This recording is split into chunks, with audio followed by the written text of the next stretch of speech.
In the summer of 1953, in the rough neighborhoods of Brooklyn, New York, a boy named Jeffrey Epstein was born into a modest family. His father worked for the city parks department, maintaining green spaces. His mother was a school aide. Nothing about their life suggested wealth, power, or influence. Yet behind the ordinary childhood, something unusual was already forming. Epstein grew up surrounded by the noise of the city, crowded streets, and the constant struggle many families faced. From an early age he showed a sharp mind. Numbers fascinated him. Patterns made sense to him in a way they didn't for others. Teachers noticed that he learned quickly and spoke with unusual confidence. He attended Lafayette High School in Brooklyn, where he excelled in mathematics and science. But his story was never the traditional path of academic success. Instead of finishing college the usual way, Epstein left before earning a degree. For most people, that would have been the end of opportunity. But Epstein was not most people. In the early 1970s, he somehow managed to land a job teaching math at the prestigious Dalton School in Manhattan. The school was known for educating the children of New York's wealthiest families. Suddenly, the young man from Brooklyn found himself surrounded by the elite. This environment changed everything. Through the hallways of Dalton, Epstein was introduced to a world few outsiders ever see, the world of powerful connections, money, and influence.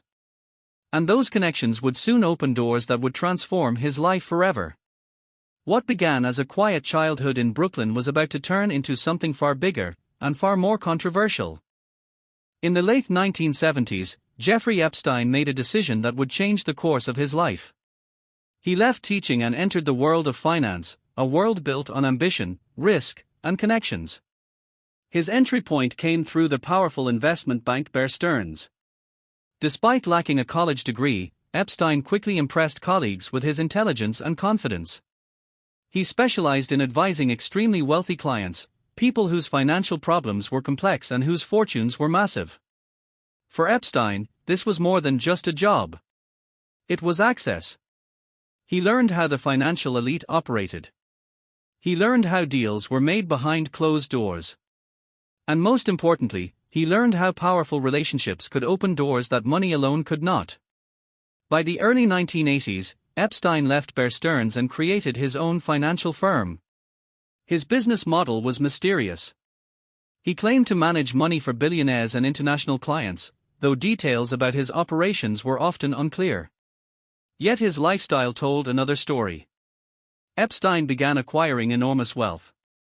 Private jets. Multiple mansions. Exclusive properties in New York, Florida, New Mexico, and even a private island in the Caribbean. But the most striking part of his rise was the company he kept. Epstein moved easily among some of the most powerful figures in the world, politicians, business leaders, scientists, and celebrities. Photographs showed him attending elite gatherings and private events. To the outside world, he appeared to be a mysterious financier who had somehow unlocked the highest levels of power. But beneath the glamorous surface, troubling rumors were already beginning to circulate. And those rumors would eventually explode into one of the most shocking scandals of the modern era. By the early 2000s, whispers surrounding Jeffrey Epstein were growing louder. What had once been quiet rumors began turning into serious accusations. In 2005, a complaint in Florida triggered an investigation that would reveal disturbing allegations. Several young women reported that Epstein had recruited them under the promise of money for massages. But according to investigators, those encounters often turned into something far darker. Law enforcement began uncovering a pattern.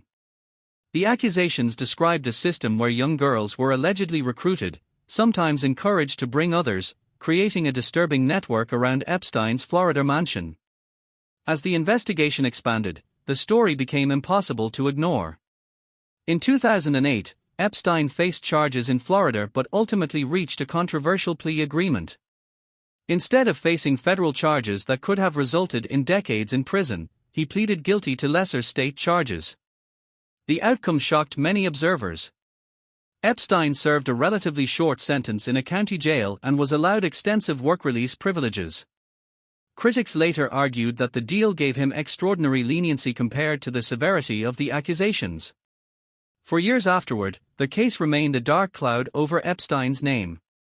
Yet surprisingly, he continued moving in elite social circles. Many wondered how a man surrounded by such serious allegations could still maintain connections with powerful figures around the world. But the story was far from over.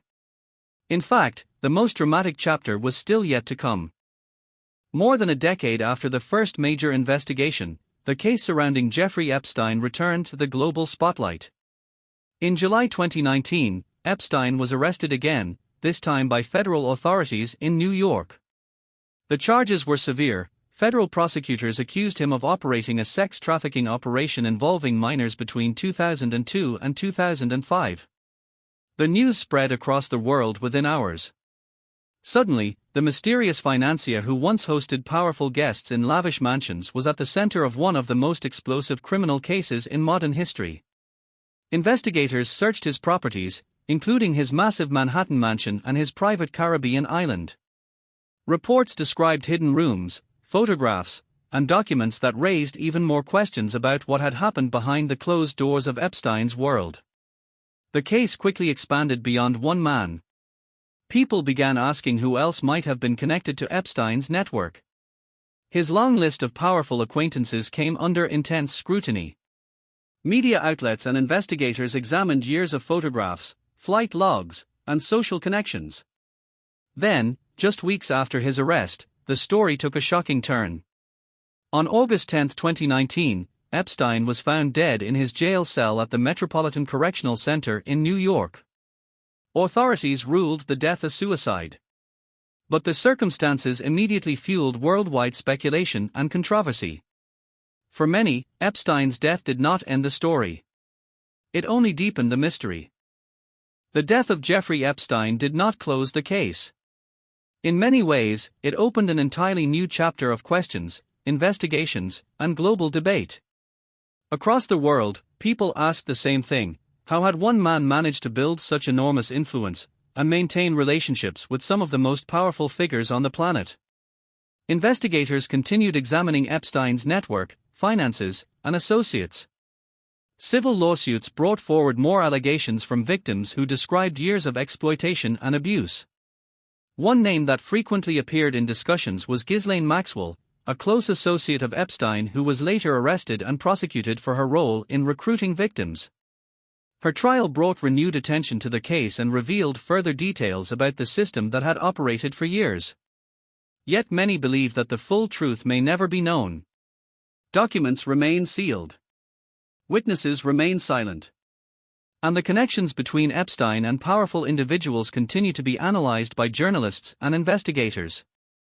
For some, Epstein's story represents the dangers of wealth and unchecked power. For others, it is a symbol of how influence can shape justice itself. What began in the streets of Brooklyn ended in one of the most controversial scandals of the 21st century. And even today, years later, the story still raises one haunting question. How much of the truth have we really seen?